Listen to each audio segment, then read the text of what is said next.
یا بسم اللہ. ایک صلوات پڑھیں محمد و آل محمد.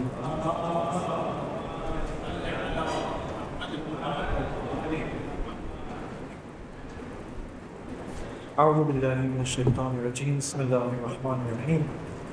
اللهم كل وليك الحجة بن الحسن صلواتك عليه وعلى آبائه في هذه الساعة وفي كل ساعة وليا وحافظا وقائدا وناصرا ودليلا وعينا حتى تسكنه أرضك طوعا وتمتعه فيها طويلا.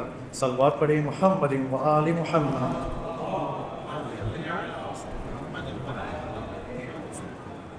سب سے پہلے ہم حضرت خدیجہ سلام اللہ علیہ کی وفات کی مناسبت سے آپ سب کی خدمت میں اور خصوصاً امام زمانہ علیہ السلام کی خدمت میں تعزیت پیش کرتے ہیں، اور اسی طرح حضرت خدیجہ سلام اللہ علیہ کی خدمت میں اپنا سلام بھی پیش کرتے ہیں کہ السلام علیک یا ام المؤمنین، کیونکہ ہم اس بات کا یقین رکھتے ہیں مکتب تشیع کے یہ مسلمات میں سے ہے کہ جب ہم ان جیسے اولیاء خدا کی خدمت میں اپنا سلام پیش کرتے ہیں تو ہمیں اس بات کا یقین ہے کہ وہ ہماری بات کا، ہمارے سلام کا جواب دیتے ہیں کہ اشہد انک یا انہم یرون مقامی ویسمعون کلامی ویردون سلامی. آپ جانتے ہیں کہ ہم کس مقام میں ہیں، کس مکان کے اندر ہیں. وَيَسْمَعُونَ كَلَامِ، آپ جانتے ہیں کہ یا آپ سن سکتے ہیں ہمارے کلام کو. وَيَرْدُونَ السَّلَامِ، آپ ہمارے سلام کا جواب دیتے ہیں. لہٰذا حضرت خدیجہ سلام اللہ علیہ کی خدمت میں سلام بھی پیش کرتے ہیں اور ان سے اجازت چاہتے ہیں کہ اس سیشن میں وارد ہو سکیں. دیکھیں سورہ نساء کی آیت نمبر 1 میں چاہوں گا کہ آپ سب کے ماشاءاللہ موبائلز میں قرآن موجود ہے، تو اس سورہ کی نسبت ہمارا سروکار ہوگا. آیت نمبر 1 میں صرف تلاوت کر دیتا ہوں اور موضوع کے اندر وارد ہو جاتا ہوں. بسم اللہ الرحمن الرحیم. یا ایہا الناس اتقوا ربکم الذی خلقکم من نفس واحدہ وخلق منها زوجها وبث منہما رجالا کثیرا ونساء واتقوا اللہ الذی تساءلون به والارحام ان اللہ کان علیکم رقیبا. دیکھیں اس آیت کے حوالے سے مطالب فراوان پائے جاتے ہیں، لیکن عنوان سے ریلیٹڈ میں کوشش کروں گا کہ اس آیت کی نسبت کچھ جو ریلیٹڈ نکات بنیں گے وہ آپ کی خدمت میں پیش کروں گا. دیکھیں اس عنوان میں کیا ایک لفظ آیا ہے، وہ کیا ہے کہ عورت کا کردار آخر الزمان میں. اب چونکہ عورت کا نام آیا تو یہاں پر آپ دیکھیں سیٹیں خالی ہیں، مرد حضرات یہاں پر نہیں آئے، یعنی گویا ہم مرد حضرات جو ہیں بری ہیں آخر الزمان میں کوئی رول نبھانے سے. ٹھیک ہے، اب میں انشاءاللہ اس کے اوپر مرد حضرات کا بھی جو رول بنتا ہے وہ میں آپ سے خدمت میں پیش کروں گا. آخر الزمان کیا ہے؟ سب سے پہلے ہم 5 منٹ دیکھ لیتے ہیں کہ آخر الزمان کی کوالٹی، اس کی حقیقت کیا ہے. روایات کے اندر معصومین علیہ السلام نے آخر الزمان کے حوالے سے کیا فرمایا. 2 اہم موضوع آخر الزمان کے حوالے سے ہماری روایات میں، ہماری احادیث میں موجود ہیں. ایک موضوع آخر الزمان کے حوالے سے جس کو انگلش میں دا اینڈ آف ٹائمز کہا جاتا ہے، وہ یہ ہے کہ یہ وہ دور ہے جو سب سے زیادہ فضیلت رکھنے والا دور ہے. یعنی باقی زمانوں کی نسبت یہ وہ دور ہے جو سب سے زیادہ پر فضیلت ہے، افضل دور ہے، حتیٰ ظہور کی نسبت بھی. کیوں؟ کیونکہ آخر الزمان کے اندر ہم ایک ایسی واقعیت سے دوچار ہیں جس کا نام غیبت امام زمانہ علیہ السلام ہے. اور غیبت کے بارے میں جو روایات کے اندر الفاظ آئے ہیں، ایک روایت جو کہ طولانی ہے لیکن اس میں سے بھی ایک لائن اور ایک سطر آپ کی خدمت میں پیش کروں. دیکھیں امام صادق علیہ السلام غیبت کی اور آخر الزمان کی فضیلت میں سے کون سی فضیلت شمار کرتے ہیں، اور یہ ایک ایسی فضیلت ہے جو حتیٰ ظہور میں بھی نہیں ہے. ظہور کے بعد جو زمانہ آئے گا یہ فضیلت اس زمانے کو بھی شامل نہیں ہے. عجیب. دیکھیں اقرب ما امام علیہ السلام اقرب ما یکون العباد من اللہ عز وجل یا من اللہ جل ذکرہ وارضى ما یکون عنہم اذا افتقدوا حجت اللہ. وہ زمانہ، وہ ٹائم اور وہ زمان جس کے اندر بندگان خدا کے سب سے زیادہ قریب ہے، اور وہ زمانہ جس میں خداوند متعال، خداوند سبحان اپنے بندوں کی نسبت سب سے زیادہ راضی ہے. یہ وہ زمانہ ہے اذا افتقدوا حجت اللہ جل وعز. یہ وہ زمانہ ہے جب حجت خدا مفقود ہو جائے. یہ وہ زمانہ ہے جب حجت خدا پردہ غیبت میں چلا جائے. یہ وہ زمانہ ہے جس میں بندگان خدا کا قرب وہ بھی عالی ترین لیول پر حاصل کر سکتے ہیں. اور یہ وہ زمانہ ہے کہ خدا اپنے بندوں کی نسبت سب سے زیادہ راضی ہے. اب امام علیہ السلام فرماتے کہ یہ ایسی فضیلت ہے جو ظہور کے بعد بھی نہیں ہے. یعنی آپ کیوں، کیا وجہ ہے؟ اس کی وجہ یہ ہے کہ امام علیہ السلام، امام زمانہ علیہ السلام موجود نہیں ہے، جسمانی طور پر موجود نہیں ہے، فزیکلی موجود نہیں ہے، لیکن بندگان خدا اس غائب امام کی نسبت 100% ایمان رکھتے ہیں. بس یہ تو حتیٰ اس زمانے سے بھی زیادہ فضیلت والا زمانہ ہے کہ جس زمانے میں یا جن ایام میں مثلا ائمہ ہدی علیہ السلام فزیکلی حضوراً حاضر تھے. لیکن وہ زمانہ جس میں اب اگر امام علیہ السلام فزیکلی جسمانی طور پر حاضر ہو شاید ایمان لانا آسان ہو جائے، لیکن اگر امام غائب ہو جائیں تو ایسے مواقع میں، ایسے ٹائمز میں امام غائب کی نسبت ایمان لانا یہ کوئی سادہ بات نہیں ہے. بس یقیناً وہ لوگ جو اس زمانے میں زندگی گزار رہے ہیں یہ لوگ بھی پر فضیلت ہیں، یہ لوگ بھی افضل ہیں جو امام غائب پر ایمان لاتے ہیں. اب یہ مفصل ٹاپک ہے، اس کا عنوان، اس کا تعلق مہدویت سے ہے. فی الحال ہم اس میں نہیں جائیں گے کہ غیبت امام زمانہ علیہ السلام کی فضیلت کیا ہے، کیوں خداوند سبحان نے امام علیہ السلام کو غیبت میں بھیجا، اس کا ہم سے کیا تعلق بنتا ہے، اس کو ہم، لیکن یہ بات واضح ہے کہ غیبت امام زمانہ، اور چونکہ یہ غیبت آخر الزمان میں ہے، یہ دور افضل ترین دور ہے. دوسری اہم خصوصیت آخر الزمان کے حوالے سے وہ یہ ہے کہ یہ وہ زمانہ ہے کہ جس میں فتنے اپنے اوج پر ہوں گے، مشکلات اور ابتلاءات اور فتنے اپنے اوج پر ہوں گے. فتنے کا ہدف کیا ہے؟ کیوں آپ دیکھیں اس وقت اپنے زمانے میں کتنی مشکلات ہیں، کتنے فتنے ہیں، لوکل فتنے کتنے ہیں، گلوبل کتنے فتن اور فتنے پائے جاتے ہیں. کیا وجہ ہے کیوں فتنے ہمارے زمانے میں زیادہ سے زیادہ برپا ہو رہے ہیں؟ اس کا ہدف کیا ہے؟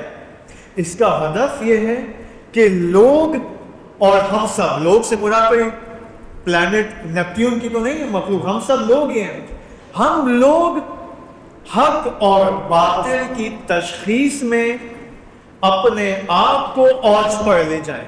مقصد سارا یہ ہے کہ فتنہ برپا ہوتا ہے تاکہ حق اور باطل آپس میں ایک تو ان کی صفوف، ان کی صفیں جدا ہو جائیں، اور لوگ بھی ان فتنوں کے اندر اپنی صفیں جدا کر لیں. یہ معلوم ہو جائے کہ حقیقتاً خالصتاً حق کا پیروکار کون ہے، خالصتاً باطل کا پیروکار کون ہے. یہ فتنوں کا ہدف ہے. ٹھیک ہے، یہ آخر زمان میں اب جتنا بھی ہم ظہور سے، علماء فرماتے ہیں جتنا ظہور کا زمانہ نزدیک تر ہوتا چلا جائے گا، فتنوں میں اضافہ ہوگا، فتنوں کی کوانٹٹی میں بھی اضافہ ہوگا، کمیت میں بھی اضافہ ہوگا، اور فتنوں کی پیچیدگیوں میں بھی اضافہ ہوگا، فتنوں کی کوالٹی میں بھی اضافہ ہوگا. یعنی جتنا زمانہ آگے جائے گا ظہور کے قریب، حق اور باطل کو تشخیص دینا نہایت مشکل ہو جائے گا، نہایت مشکل ہو جائے گا۔ یہ آخر الزمان کی خصوصیت ہے۔ اب بات ساری یہ ہے کہ اگر کوئی ہم سے پوچھے ٹھیک ہے ہمیں یہ بات پتا چل گئی آغا صاحب ہمیں پریکٹیکلی کوئی بات بتائیں، تو پریکٹیکل یہاں پر سوال کیا بنے گا؟ پریکٹیکل یہاں پر سوال یہ بنے گا کہ آخر الزمان میں جو فتنوں میں اضافہ ہوگا، کن موضوعات کے اندر یہ فتنے برپا ہوں گے، ان فتنوں کا تعلق کن چیزوں سے ہوگا۔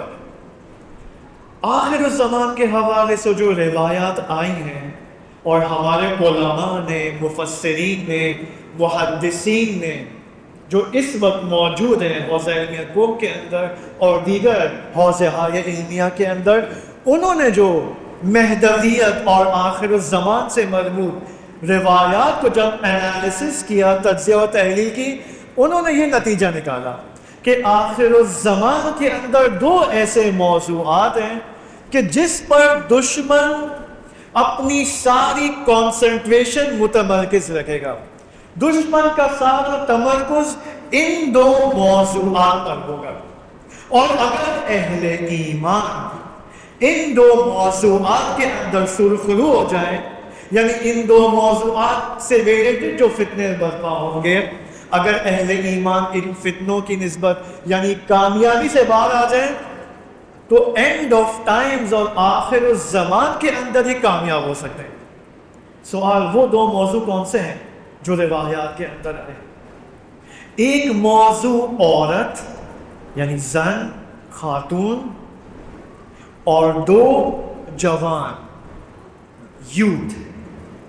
یہ دو ایسے موضوعات ہیں کہ حتیٰ اگر آپ ابھی اپنے اطراف میں دیکھیں، حتیٰ موبائل کھولیں، آپ انسٹاگرام کھولیں تو کیا سامنے آتا ہے؟ یا عورتیں سامنے آتی ہیں یا جوان سامنے آتے ہیں۔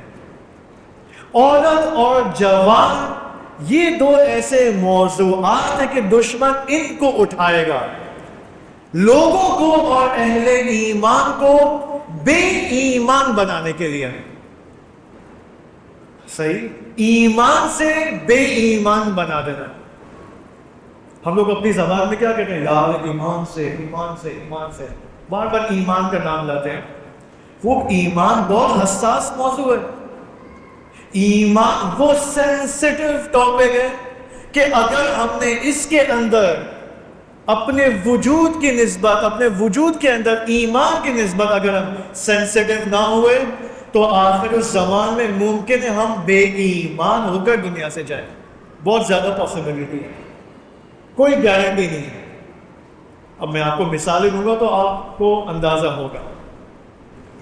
اب یہاں پر خدا کا بھی لطف ہے، احادیث میں موجود ہے کہ خدا جب قاعدہ ہے، اس قاعدے کو غور سے سنیں، اس کا مطلب یہ نہیں کہ یہ موضوع مرد حضرات سے تعلق نہیں ہے، اس موضوع کا تعلق 100% مردوں سے بھی ہے۔ وہ کیسے ہے انشاءاللہ بھی آپ کی خدمت میں پیش کروں گا۔ ایک صلوات پڑھیں محمد محمد۔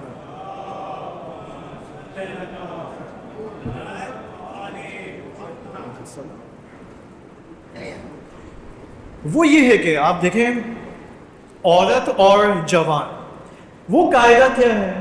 قاعدہ یہ حدیث میں آیا ہے، وہ قاعدہ یہ ہے کہ جب خداوند سبحان اہل ایمان کی ہدایت کرنا چاہتا ہے، غور سے سنیں، جب خداوند سبحان اہل ایمان کی ہدایت کرنا چاہتا ہے تو وہ دشمنوں کے ذریعے ہدایت کرتا ہے۔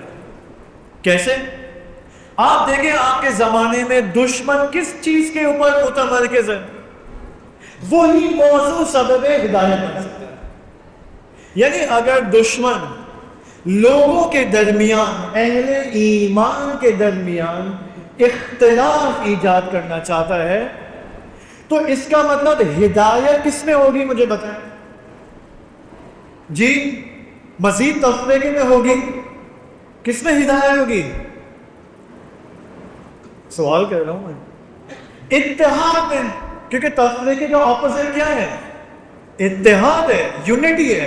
یعنی اگر دشمن چاہتا ہے محرم میں، ماہ رمضان میں، ایام فاطمیہ میں مومنین کے درمیان اختلاف ایجاد کرے، تو یہاں پر مومنین کو یہیں پر خدا ہدایت کرنا چاہ رہے ہیں. کیسے؟ اگر اختلاف کی کوئی چنگاری فیول کر رہا ہے تو مومن کو یہاں پر ہوشیار ہونا چاہیے کہ کیا اب یہاں پر ہمیں اتحاد پر زور دینا چاہیے. کس نے ہدایت دی؟ خدا نے. کس کے ذریعے؟ دشمن کے ذریعے. پر جس موضوع پر دشمن اپنا ہاتھ لگاتا ہے، بس اس کا مطلب خدا اسی موضوع کی نسبت ہماری ہدایت کرنا چاہتا ہے. آخر الزمان کے اندر عورت اور شباب یعنی جوان، یہ دو موضوع ہیں کہ جس کے ذریعے دشمن سوسائٹیز کے اندر، نہ فقط مسلمان سوسائٹیز میں بلکہ گلوبل سوسائٹیز میں فتنے ایجاد کرنا چاہتا ہے. اس کی ایک علامت میں آپ کو بتاؤں. ابھی آپ جائیں کبھی بعد میں ٹائم نکالیں، کرکٹ کے علاوہ ٹائم نکالیں، اوکے، ٹاک شوز کے علاوہ تھوڑا سا ٹائم نکالیں، گوگل کریں، انٹرنیشنل اسٹیٹسٹکس دیکھیں آپ کہ گلوبل ڈائیورس ریٹس میں کتنا اضافہ ہو رہا ہے. طلاقوں میں اضافہ ہو رہا ہے، طلاقوں میں اضافہ ہو رہا ہے. نہ صرف امریکہ میں اور ویسٹرن کنٹریز میں بلکہ مسلمان ممالک میں طلاقوں میں اضافہ ہو رہا ہے. نہ صرف مسلمان بلکہ مکتب تشیع کی کمیونٹیز میں طلاقوں کے اندر اضافہ ہو رہا ہے. یہ کیا سب اتفاقی ہے؟ نہیں، یہاں پر بات آخر الزمان کی ہے. اور آخر الزمان میں عورت اور جوان ان کے ایمان کو اتنا کمزور کر دو کہ شادی کے 1 سال بعد یہ ہو جائے طلاق یافتہ. وہاں سے مرد کو اتنا منحرف کر دو، اس کو اتنا بزی کر دو کرکٹ کے اندر، T20 کے اندر، اس کو ٹائم ہی نہ ملے علم دین حاصل کرنے کے لیے کہ یہ آسانی سے شادی کے 1 سال بعد طلاق لے لے اپنی بیوی سے. اب آپ دیکھیں اپنی کمیونٹی میں طلاق میں اضافہ ہو رہا ہے نہیں ہو رہا ہے؟ صحیح ہے. اگر طلاق میں اضافہ نہیں ہو رہا تو آپ دیکھیں ہر فیملی میں جھگڑے موجود ہیں. اگر میاں بیوی آپس میں مثلا راضی ہیں، سیٹسفائیڈ ہیں، تو ان کے آپس کے رشتہ داروں میں آپ دیکھیں انبن پائی جاتی ہے، قطع رحمی پائی جاتی ہے، مسائل پائے جاتے ہیں. یہ وہ آخر الزمان کے فتنے ہیں کہ خدا ہمیں آگاہ کرنا چاہ رہا ہے. یہ ایک دوسرا نقطہ آپ کی خدمت میں پیش کیا. اب سوال، ابھی ٹینشن نہیں لینا، ابھی مردوں کے کردار پہ آؤں گا میں، ٹھیک ہے. یہاں پر ہونا تو یہ چاہیے کہ جوان حضرات زیادہ ہو، لیکن جوان نظر نہیں آ رہے. جوان کہاں پر ہے؟ کرکٹ کھیل رہے ہیں. صحیح ہے. ہم نے مرد جوانوں کے لیے کوئی پروگرام، کوئی اہتمام شاید نہیں کیا ہے. مجھے بعض خواتین جن کے ساتھ میں کلاسز کرتا ہوں وہ شکوہ کرتی کہ صاحب آپ ساری کلاسز تو لیڈیز کے ساتھ کر رہے ہیں، آپ ہمارے ہسبینڈس کے ساتھ بھی تو کلاسز کا اہتمام کریں. ہسبینڈس لگے ہوئے کرکٹ کے اندر، T20 دیکھ رہے ہیں، T50 دیکھ رہے ہیں، موبائل، انسٹاگرام، ٹائم ہی نہیں ہے ہسبینڈس کے پاس. نہ ہمارا اہتمام ہے، نہ ان کے اندر طلب پائی جاتی ہے. پھر کیا ہوگا؟ بیویاں علم حاصل کر لیتی ہیں، شوہر صاحب علم حاصل نہیں کرتے. ہوتا کیا گھر کے اندر میں شوہر بیوی، اب وہ بیوی آئے گی کیا کہے گی شوہر کو؟ آج تو میں نے یہ سیکھا ہے شادی کے حوالے سے. شوہر کیا کہے گا؟ مثلا ابھی یہاں جتنے شوہر حضرات موجود ہیں، ٹھیک ہے، وہ ابھی چونکہ ٹاپک کیا ہے ہمارا عورت کا کردار آخر الزمان میں، تو شوہر کیا کہیں گے گھر جا کے؟ دیکھو یہ درس تمہارے لیے تھا، صحیح سے بنو، تم صحیح سے طریقے سے بات کرو. شوہر اپنے آپ کو بڑی سمجھتے ہیں کہ دین ہمارے لیے نہیں ہے. منا بھائی کے موڈ میں آ کر ہے، ٹھیک ہے، میرا کام صرف کیرم کھیلنا ہے، ٹی وی دیکھنا ہے، کرکٹ کھیلنا ہے، موبائل اور جوس پینا ہے اور افطار کرنی ہے اور رات کو سو جانا ہے، صبح آفس جانا ہے. میرا کام تو دین حاصل کرنا نہیں ہے. اگر انسان جس میں مرد بھی ہے عورت بھی ہے، اگر انسان علم دین حاصل نہیں کرے گا، کوئی گارنٹی نہیں ہے، کوئی گارنٹی نہیں ہے. میں اپنی زبان نہیں بتاتا ہوں. آیت اللہ بہجت کے اوپر تو یقین ہے نا آپ سب کو. آیت اللہ بہجت رحمۃ اللہ علیہ کے سامنے جب بھی شمر، یزید ہولی کا نام آتا تھا وہ یہ بات فرماتے تھے کہ یہ مت سمجھو کہ ہم اس لیول تک نہیں پہنچ سکتے. کس لیول تک؟ یہ مت سمجھو کہ ہم یزید اور شیبہ کے لیول تک نہیں پہنچ سکتے. کیوں؟ کیونکہ ابھی ہمارا امتحان اس لیول کا نہیں لیا گیا ہے. یہ تو امتحان کے موقع پہ پتا چلے گا کہ ہم کون ہیں. ہم واقعی شیعہ ہیں یعنی ہمارے یا خدا نہ خاصہ ہمارے اندر خدا نہ خاصہ یزید تربیت پا رہا تھا، ہمیں نہیں پتا. اس وجہ سے ایمان کی جنگ آخر الزمان میں حقیقی جنگ ہے. روایت کے اندر موجود ہے جب امام زمانہ علیہ السلام صبح کے موقع پر ظہور فرمائیں گے تو ندا دیں گے یا لسارات الحسین، اور اپنے آپ اپنی ندا دیں گے. تمام دنیا کے لوگ تمام لینگویجز اور زبانوں میں امام زمانہ علیہ السلام کی ندا کو سمجھ جائیں گے اور اس بات پر یقین لے آئیں گے کہ یہی وہ مہدی ہے. لیکن یہاں پر لیکن کے آگے جو جملہ پڑھا وہ یہ کہ صبح جب امام زمانہ کی ندا ختم ہوگی، صبح کے بعد سے لے کر غروب تک 11 اور ندائیں دی جائیں گی اہل ایمان کی جانب سے. مختلف گروپس جو اپنے آپ کو اہل ایمان ہونے کا دعویٰ کرتے ہیں یہ ندائیں دیں گے نہیں ہم مہدی ہیں. تو وہ لوگ جو صبح کے موقع پر جب امام کی جانب حرکت کر رہے تھے، اگر ان کا ایمان کمزور ہوا چونکہ انہوں نے علم دین حاصل نہیں کیا، کیرم میں لگے ہوئے تھے، کرکٹ میں لگے ہوئے تھے اور ایمان کمزور رہ گیا، یہاں پر انحراف کا چانس بہت زیادہ ہے. ایمان کی جانب سے واپس پیچھے آ جائیں گے اور ان باطل منحرف گروہ کی لبیک اور ندا کی نسبت لبیک ہے. کتنا معاملہ خطرناک ہے. اگر ہم غیبت کے زمانے میں حساس نہ ہو، سینسیٹیو نہ ہو تو ظہور کی جب ظہور ہوگا تو کیا گارنٹی ہے؟ یہاں تو کوئی پارٹی پالیسی تو نہیں ہے یہاں پر کہ امام آگے ایئر ٹکٹ بھیجیں گے ہمیں ایمریٹس کی فلائٹ. یہ تو نہیں ہوگا. تھوڑا ہمیں اپنے آپ کو اوپر لانا ہوگا اور گراؤنڈ ریالٹی کے ساتھ ان حالات کو فیس کرنا ضروری ہے. اب سوال یہاں پر یہ ہے، اگر عورت اور مرد، جب میں عورت کہوں تو مرد فوراً نہیں، اپنے آپ کو بھی شامل کریں، عورت بریکٹ اور مرد بریکٹ کلوز. اگر عورت اور مرد اپنا رول سمجھنا چاہتے ہیں آخر الزمان کے اندر، اس کے لیے سب سے زیادہ ضروری ہے کہ عورت اپنی حقیقت کو سمجھے کہ اس کی حقیقت کیا ہے. اگر وہ اپنی حقیقت کو نہیں سمجھے گی، اس کو نہیں معلوم ہوگا کہ مجھے گھر کے اندر کیسے بات کرنی ہے، گھر کے اندر کیسے بیہیو کرنا ہے، رفتار میرا کیا ہونا چاہیے، بچوں سے میں کیسے بات کروں، شوہر سے میں کیسے بات کروں، کس سچویشن کے اندر مجھے کیسے ڈیل کرنا ہے. یہ سب کچھ اس چیز پر دار و مدار رکھتا ہے کہ عورت کی حقیقت کیا ہے. 2 منٹ کے اندر میں آپ کو بتا دیتا ہوں. یہاں سے ہمیں مرد کی بھی حقیقت آٹومیٹکلی معلوم ہو جائے گی کہ خدا کے 2 اسم ہیں. خدا کے جتنے بھی اسماء ہیں یہ تمام اسماء 2 اسم کے اندر کیٹیگرائز ہوتے ہیں. ایک ہے اسم جمال اور ایک ہے اسم جلال. اسم جمال الہی کی کیا خوبی ہے؟ اس کے اندر ایموشنز ہے، اس کے اندر نرمی ہے، سافٹنس ہے، اس کے اندر محبت ہے. اس میں جلال کے اندر کیا ہے؟ پاور ہے، غضب ہے، اقتدار ہے، قہاریت ہے.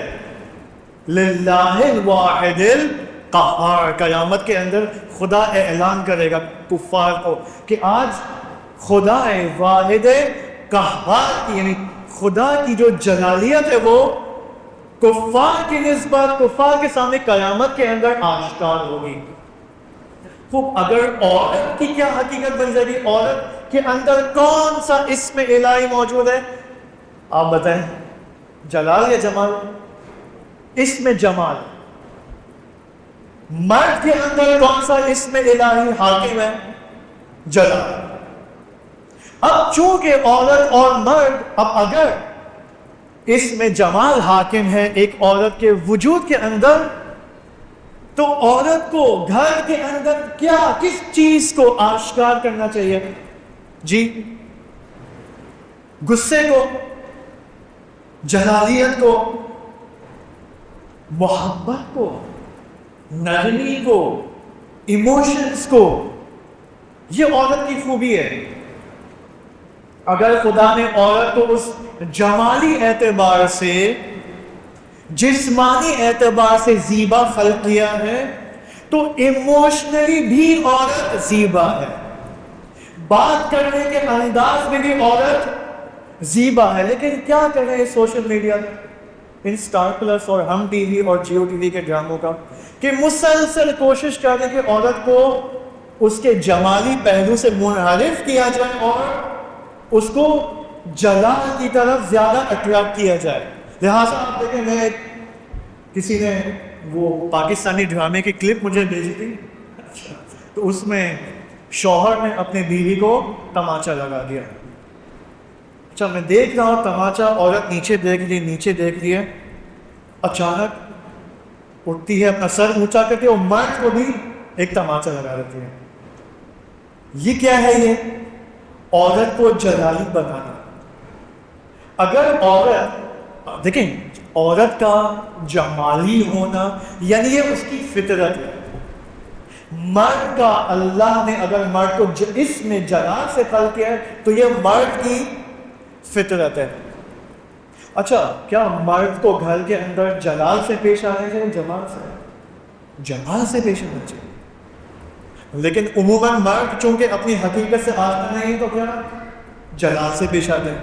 ہمیشہ غصہ آنکھوں کے اوپر. آفس سے آتے ہیں، ٹھیک ہے آپ نے بہت بڑا کام کیا ہے، روزی کمائی ہے، پسینے بہائیں، لیکن اس کا مطلب یہ نہیں کہ گھر کے اندر آپ آ کر جو ہے وہ غصہ شروع کرتے ہیں.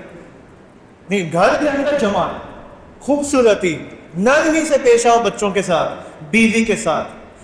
گھر محبت. گھرانہ کیا ہے؟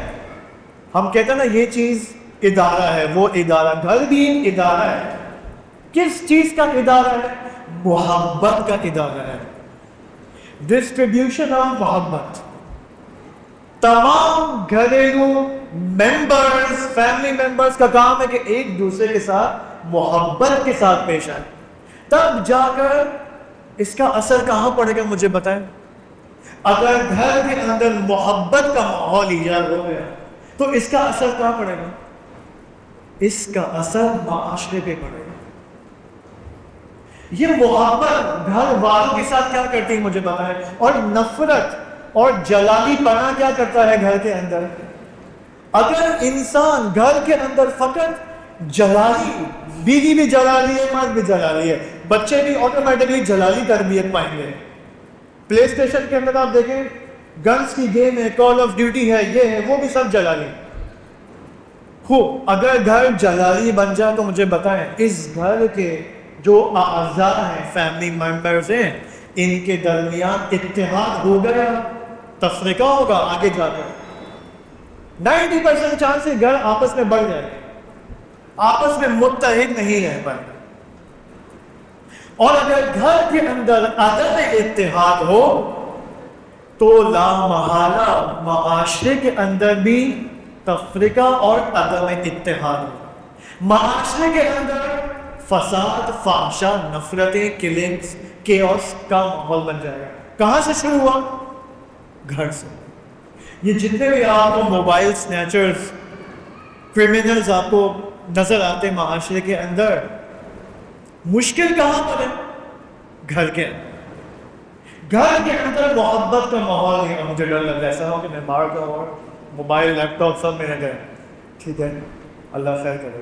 لیکن آپ دیکھیں روٹ کاز کی طرح معاشرے کے اندر جو کرائمز ہو رہے ہیں، اس کا روٹ کاز کی طرح گھرانے کے اندر ہے.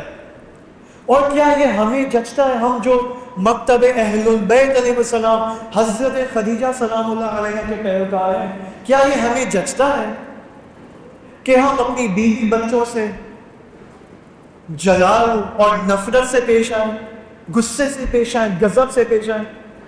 جب بھی دل چاہے آرڈر کریں، ہاں چاہے کیا بھائی. نہیں، یہ طریقہ نہیں ہے.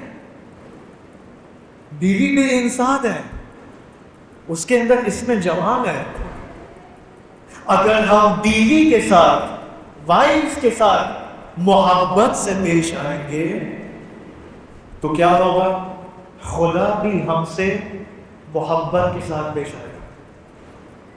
اور امام علی علیہ السلام نے عورت کے بارے میں کیا فرمایا کہ المرأۃ ریحانہ، عورت پھول کی مانند ہے، اگر تم نے اچھے سے برتاؤ نہیں کیا یہ مرجھا جائے گی۔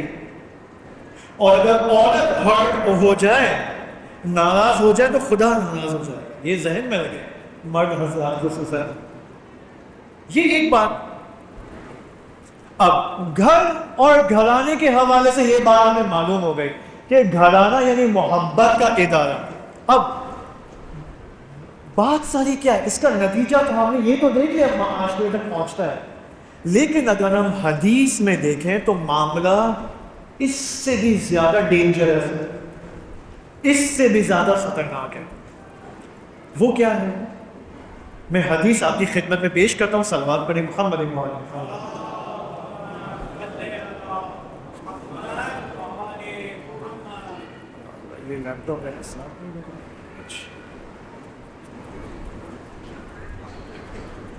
ٹھیک ہے، وہ حدیث یہ ہے،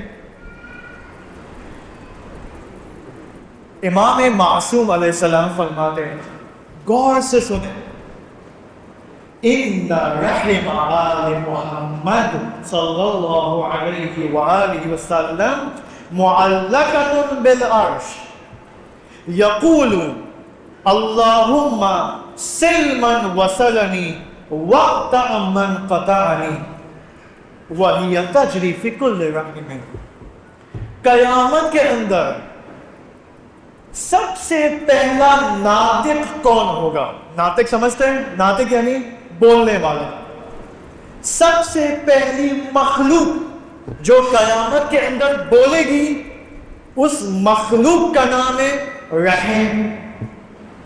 کون ہے؟ ہم نہیں کہتے صلہ رحم، قطع رحم۔ عورت کی حقیقت کیا ہے؟ رحم۔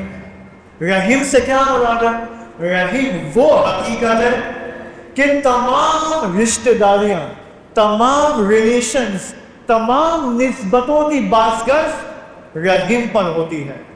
اگر رحم نہ ہو تو یہ رشتہ داریاں وجود میں نہیں آئیں گی، یہ نسبتیں وجود میں نہیں آئیں گی، یہ ریلیشنز ایجاد نہیں ہوں گے۔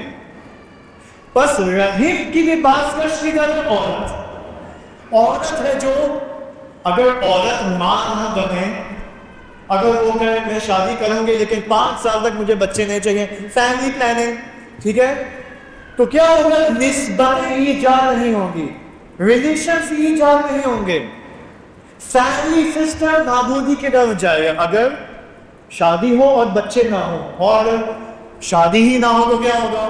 فیملی سسٹم کلن نابود ہے۔ جس طرح امریکہ میں، یورپین کنٹریز میں اس وقت فیملی سسٹم تقریباً نابودی کی طرف چلا گیا ہے۔ اب رحم سب سے پہلا ناطق رحم ہے۔ یہ رحم قیامت میں کیا کہے گا؟ یقول خدایا اللہم سل من وصلنی واقطع من قطعنی، خدایا تو اس کے ساتھ صلہ رحمی کر جس نے میرے ساتھ صلہ رحمی کی ہے، واقطع من قطعنی، اور خدایا تو اس کے ساتھ قطع رحمی کر جس نے میرے ساتھ قطع رحمی کی ہے۔ کیا نتیجہ نکلے گا اس بات کا؟ یہ قاعدہ معاشرے میں محبت اور اس سے اب بہت اوپر چلا گیا معاملہ۔ کیا مطلب؟ اللہم سل من وصلنی واقطع من قطعنی۔ رحم کی کیا خصوصیت ہے؟ رحم یعنی خدا اگر اپنی رحمت نازل کرنا چاہتا ہے مخلوقات پر تو رحم سے نازل کرتا ہے، رحم کے ذریعے پہنچاتا ہے اپنی رحمتیں۔ کیسے پہنچائے گا؟ سل من وصلنی کے ذریعے۔ اگر صلہ رحمی ایک خانوادے کے اندر، ایک فیملی کے اندر برقرار رہے تو یہ دعا قبول ہو جائے گی۔ سل من وصلنی یعنی اگر تمام فیملی، کلوز ریلیٹیوز، ریلیشنز، رشتہ دار آپس میں متحد رہیں، صلہ رحمی ان کا برقرار رہے، تو خدا ان کے ساتھ صلہ رحمی کرے گا۔ اور اگر فیملی ممبرز اور ریلیشنز آپس میں صلہ رحمی نہ کریں، قطع رحمی کریں، تو کیا ہوگا؟ وقت من قطعنی، تو خدا بھی ان تمام اس خاندان کے ممبرز اور ریلیشنز کے ساتھ قطع رحمی اختیار کرے گا۔ اور اگر ہم خدا نہ خواستہ قطع رحمی کے ساتھ اس دنیا سے چلے گا تو کیا ہوگا؟ وہاں پر خدا کہے گا میں تو آپ کو نہیں جانتا۔ ایسا کہے گا نہیں کہے گا؟ یہ حدیث میں بیان ہو رہا ہے۔ ایک اور حدیث آپ دیکھیں، امام صادق علیہ السلام کی ہے، زیادہ صلوات پڑھیں محمد امام۔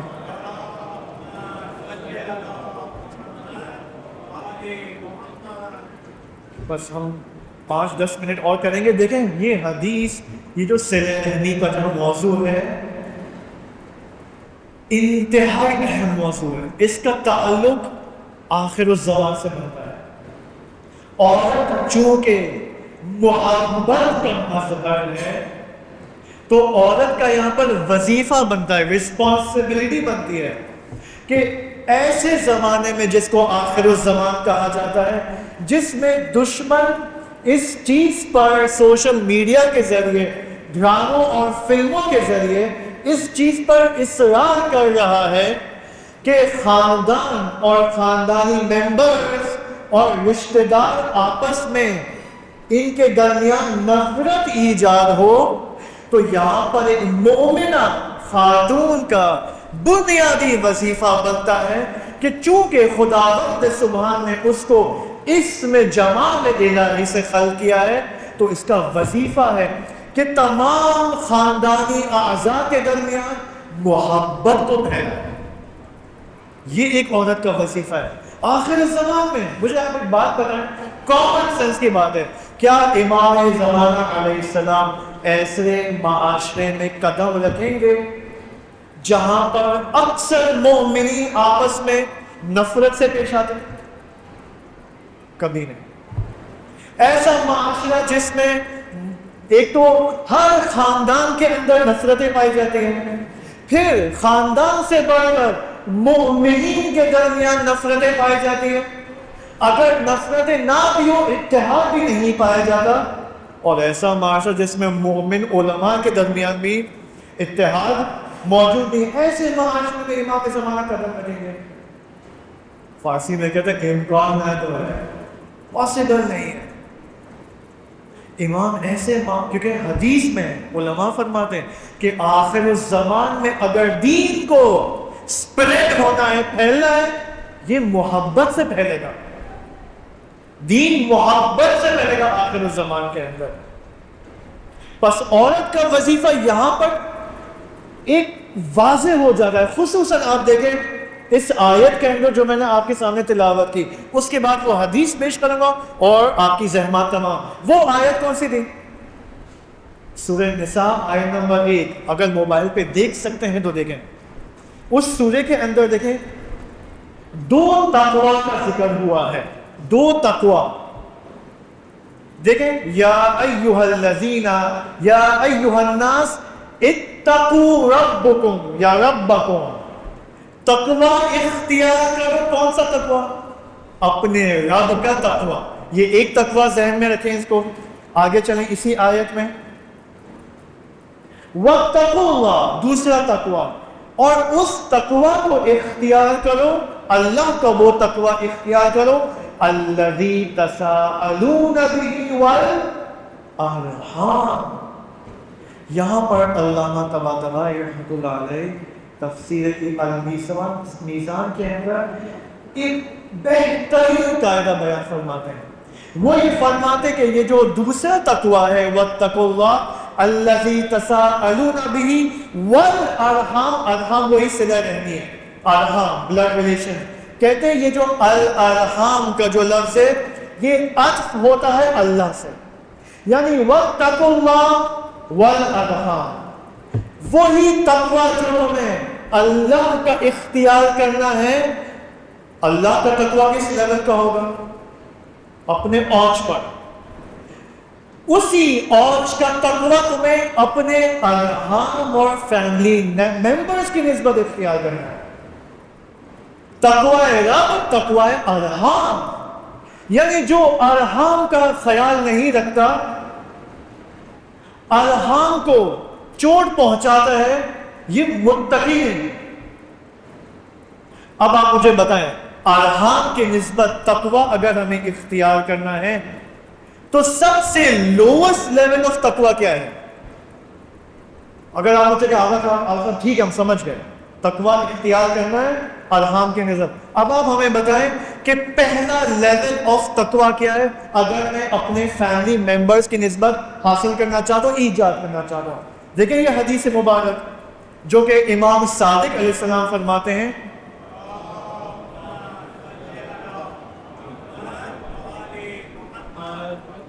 امام علیہ السلام فرماتے ہیں سل رحمک، صلہ رحمی کرو، ولو بشربۃ من ماء، ایک پانی کے گھوٹ کے لیول کی حد تک ہی کیوں نہ ہو، صلہ رحمی کرو. آگے دیکھیں وَأَفْضَلُ مَا يُوصَلُ بِهِ الرَّحِمُ كَفُّ الْأَذَىٰ عَنْهَا، سب سے افضل ترین صلہ رحمی کی روش امام صادق علیہ السلام فرما رہے ہیں. اگرچہ افضل ہے لیکن بہت ہی اس کا لیول بہت لو ہے. وہ کیا؟ وہ یہ کہ تم اپنے ارحام کو چوٹ نہ پہنچاؤ، ناراض مت کرو. یعنی ایسا کوئی کام مت کرو کہ تمہارا رشتہ دار تم سے کوئی بری بات سنے، ایسی بات سنے جو ناراحت کنندہ ہو، ناراض کرنے والا عمل ہو. یہ کم سے کم صلہ رحمی ہے. دیکھیں امام علیہ السلام یہ نہیں فرمانا ہے صلہ رحم وہ ہوتا ہے کہ تم یوں کرو، نہیں، امام فرما رہے صلہ رحمی کا جو کم ترین مقدار ہے وہ یہ کہ تم ایسا کوئی کام نہ کرو، تم سے ایسا کوئی کام سرزد نہ ہو جس سے تمہارے رشتہ دار کو چوٹ پہنچے. یہ کام آسان ہے یا مشکل ہے؟ ایک بات بتائیں، اگر میرے بھائی نے مجھے میسج کیا ہے واٹس ایپ پر، صحیح، اب واٹس ایپ میں کیا ہے، 2 بلیک ٹیک 2 بلو ٹیک، صحیح.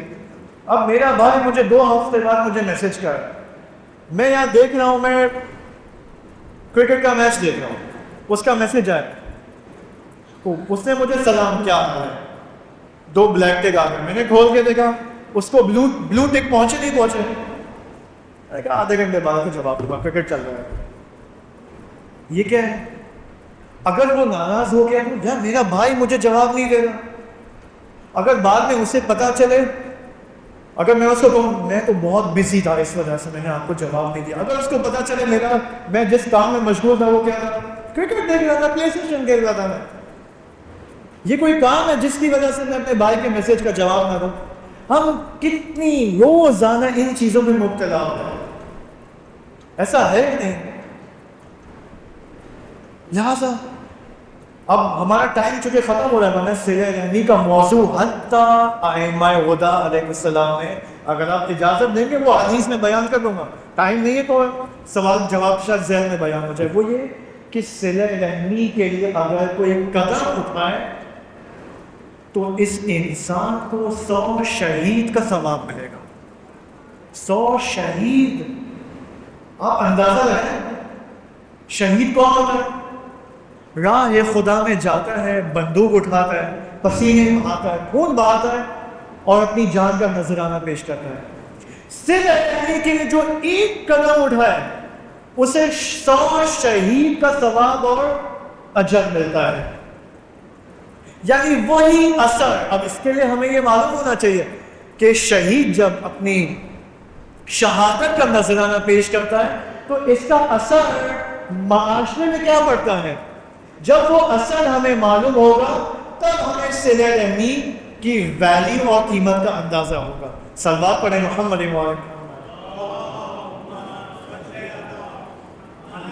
وعلیہ. اب دیکھیں چلو ان سوالات کا ایک فائدہ یہ ہو جاتا ہے کہ جو پوائنٹس میں بیان نہیں کر سکا وہ ان سوالات کے ذیل میں. دیکھیں انہوں نے سوال کیا ہے کہ کیا عورت کا صرف گھریلو کردار کافی ہے، اسے سماجی اور تعلیمی میدان میں بھی متحرک ہونا چاہیے؟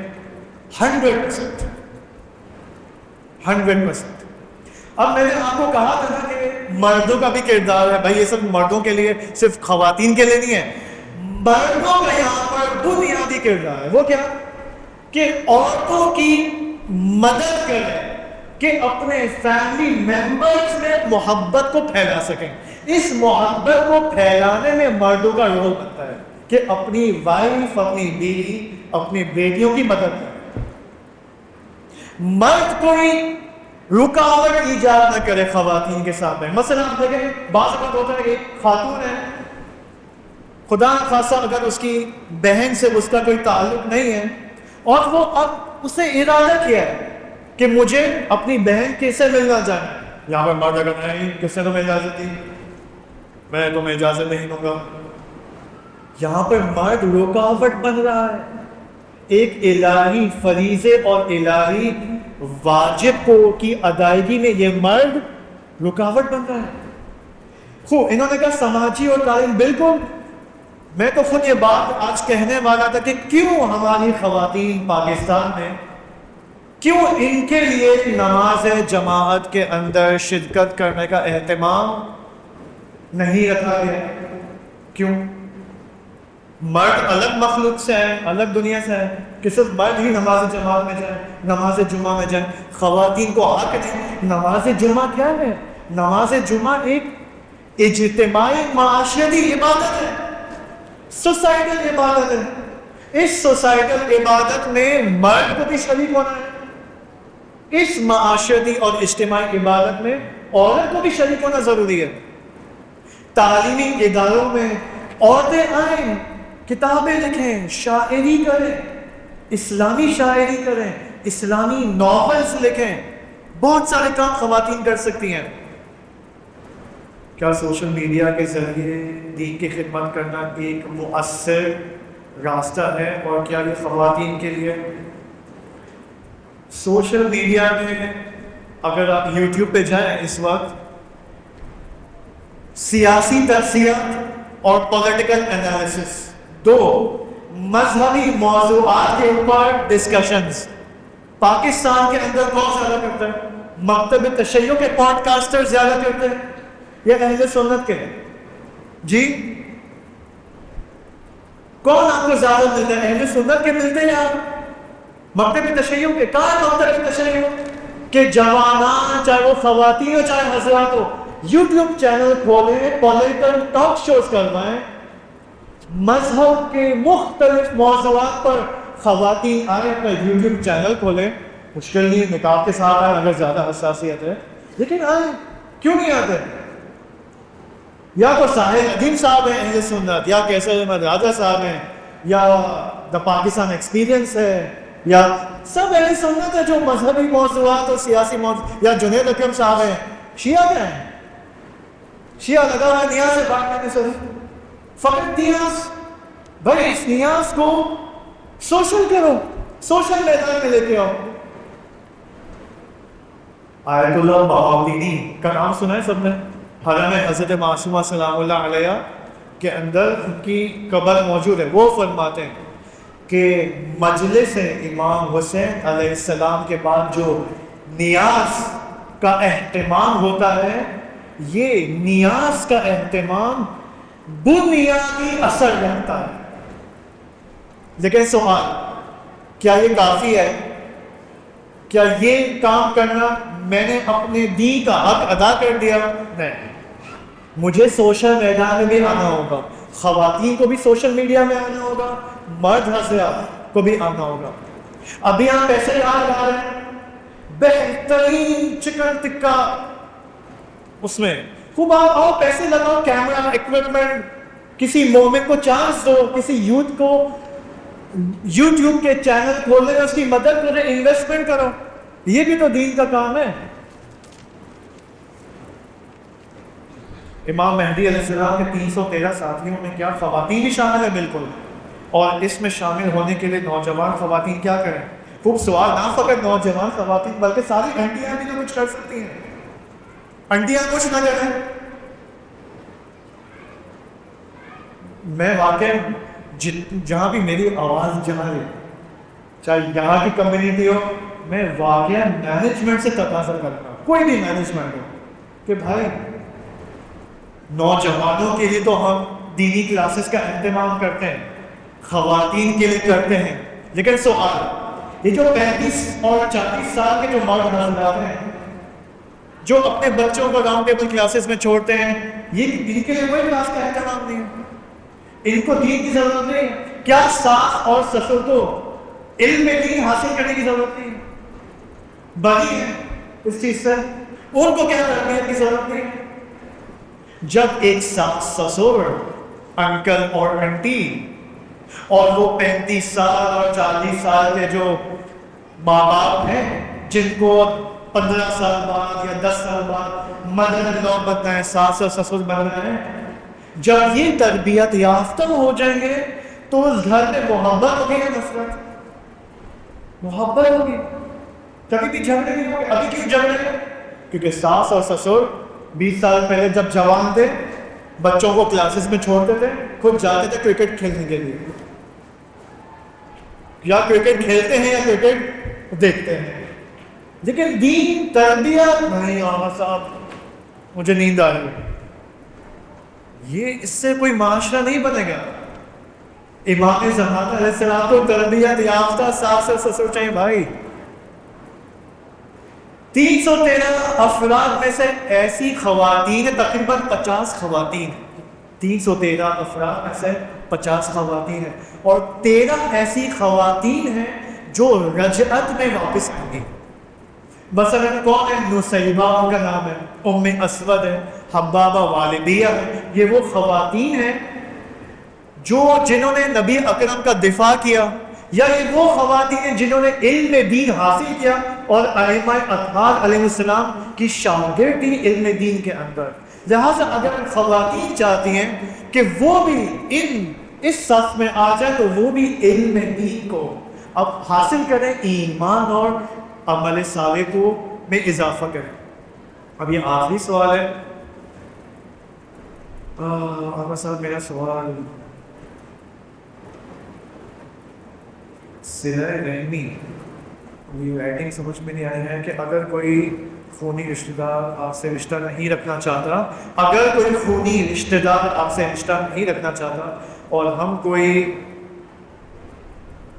نفرت نہیں رکھتے، لیکن اب مجھے رائٹنگ دیکھیں، قاعدہ یہاں پر یہ ہے کہ اگر کوئی رشتہ دار جو خونی ہے، کلوز ریلیٹیو ہے، وہ دشمن خدا نہیں ہے، اللہ کا دشمن نہیں ہے، سچویشنز کی وجہ سے وہ آپ سے اس سے دوری اختیار کیے، روایات میں ہے کہ آپ جائیں اس کے پاس، کوشش کریں، حجت تمام کریں، بیل بجائیں، گھنٹی بجائیں، فون کریں، نہیں اٹھاتا، ریسیو نہیں کرتا، کوئی مسئلہ نہیں ہے۔ البتہ روایات میں اس سے بھی زیادہ آیا ہے، روایات میں غور سے سنیں، یہاں تک بات آئیے اگر آپ کی غلطی نہیں ہے آپ اس کے پاس جائیں اور کہیں میری غلطی ہے، آ جاؤ واپس، یہاں تک حدیث میں آیا ہے، کیونکہ دین چاہتا ہے کہ معاشرے میں اتحاد ہو، یونٹی ہو۔ یہاں پر اگرچہ آپ کی غلطی نہیں ہے لیکن آپ کہہ دیں میری غلطی ہے، مسئلہ نہیں ہے، لیکن آپس میں یونٹی کریٹ ہو جائے۔ اور یہ سیکنڈ لاسٹ سوال تھا، کیا ایک عورت کا تعلیم یافتہ اور خود مختار ہونا آخر الزمان میں؟ نہیں، خود مختار ہونے سے کیا مراد ہے؟ یہاں پر ویمن امپاورمنٹ مراد ہے، یعنی شادی کے بغیر مرد کے شانہ بشانہ اگر مراد ہے، میرا جسم میری مرضی مراد ہے، یہاں پر عورت مارچ والے شعار اور سلوگنز مراد ہے؟ نہیں، اگر خود مختاری کا یہ مطلب ہے تو یہ دین اس کو پروموٹ نہیں کرتا۔ یس، تعلیم یافتہ بالکل شادی سے پہلے بھی تعلیم یافتہ ہوا جا سکتا ہے، اور تعلیم شادی کے بعد بھی آپ ایسے شوہر کو انتخاب کریں جو تعلیم کی نسبت کوئی رکاوٹ کریٹ نہ کرے۔ اگر وہ خود مختار ہو جائے تو معاشرے میں طلاق اور بالکل ایسے ہی ہے۔ عورت اگر خود مختار ہو جائے، صرف اپنے یعنی عورت ہو جو ڈیسیشنز لے، مرد کے بغیر، یہاں پر پرابلم ہے، یہاں پر پرابلم ہے، یہاں پر مشکلات ایجاد تک ہو سکتی ہیں، اور ویسٹرن پاورز انہی چیزوں کو پروموٹ کرنا چاہتی ہے کہ عورت کو شادی کرنے کی ضرورت نہیں ہے، انڈیپینڈنٹ، وہ بھی مرد کی طرح ٹائی کوٹ پہنے انٹرویو دینے کے لیے جائے، وہ جاب کرے، شادی ہو نہ ہو، ماں بنے نہ بنے، اس سے کوئی فرق نہیں پڑتا. نہیں، یہ اسلام اس چیز کو پروموٹ نہیں کرتا. سلوات پڑھیں محمد